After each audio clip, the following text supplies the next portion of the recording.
Besides a simple text block, where you can also add buttons to it, you are also able to add more elements. If we press the right mouse button, you'll also be able to go with a question. A question block allows you to ask a particular question towards your subscriber. If we go to the right and hover over the plus add item, you will see that you will have different types of questions that you can ask. A simple text will be a free input question. You can ask for a particular number, for an email, a particular URL, a phone, a certain date, a certain time or date, a choice, so a multiple choice, location, and you'll also be able to request certain rich media, including images, audio, video files, and regular files. This gives you a lot of options to be able to ask a particular question and also for the user to attach any certain files if you so request. If we go with a regular text, you will see that you will be able to ask your question. Below that, you will be able to save the response of that user inside of any custom field that you have. So let's say we're going to go with the user response in this case. You'll also be able to add answers, so multiple choice answers inside of a text element as well. Or you can also do dynamic answers. Below that, you'll also have a no input feature. So it could be that a user does not answer this question.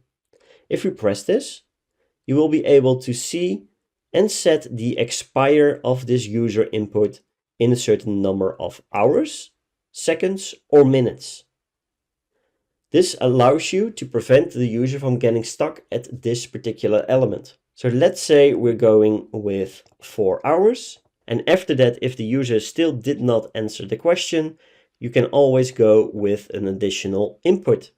So upon no input, you can also continue the flow and, for example, send a follow-up message. Inside certain question types, like multiple choice, you will also have an additional feature besides the no input.